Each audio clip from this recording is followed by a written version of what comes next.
Catus Maximus here, this time with a re-upload of my review of the Duralast OEM MorTorq 22975 socket set. I'm re-uploading this because YouTube demonetized. It was my first video to be demonetized, and I have no idea why. I figured just somebody didn't like it and flagged it or something, so I'm re-uploading it.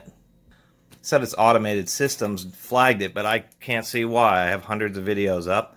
And they won't even reveal them unless you get 1,000 views, and most of my videos don't get 1,000 views.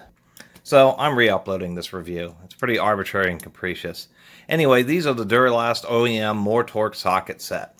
It's a 5-piece set. It used to be like $45, but AutoZone has a bunch of sales, and it looks like they're just going to reduce the price of these to 25 bucks, which is what I paid for them. It's still pretty expensive, but they're a pretty unique fastener. I've actually run into them once pulling apart some piece of equipment.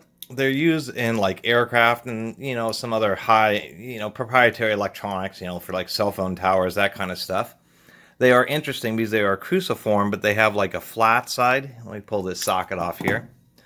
They have one, come on camera.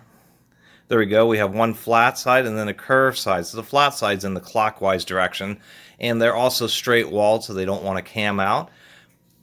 And that's where they get the name MorTorq, because they have thicker splines or teeth to really engage the fastener. The fasteners can be removed if you actually take a Phillips, like a number 3 or number 4, and number 4 in the case of this large M4 size one, grind the tip down, and then you can usually remove them with the Phillips head fastener, or driver, excuse me.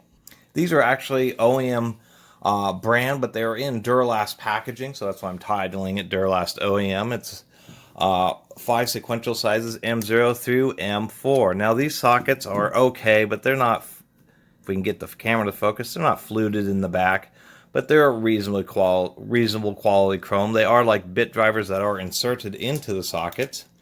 There's a couple other inconsistencies, like this one, the M3 size is a larger diameter tip than it is the shank, and that always kind of is a little bit cheesy instead of having a full thickness. We can also see that it's shorter than the two smaller sizes. And then as far as the MorTorq fasteners, they're a little odd because this is an M0. These are sequential M0, 1, 2, 3, and 4. The M0 is much smaller than the M1, and then the M1 through M3 are all pretty similar size, and then you have a giant M4. So it seems odd that it's not more linear sizing.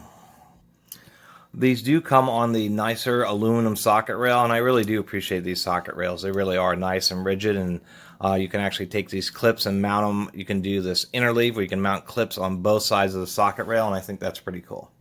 Anyway, Duralast AutoZone recently reduced the price of these, and I didn't have any of these, and using a ground down Phillips is not quite the same as actually using a proper MorTorq fastener, and so just wanted to do a quick review of these.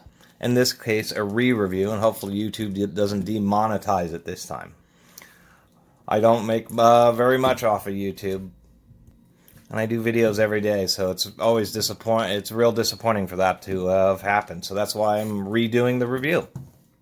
Anyway, I really appreciate everybody watching and subscribing, and if you haven't subscribed, please do subscribe to the Catus Maximus channel. Until next time, Catus Maximus out.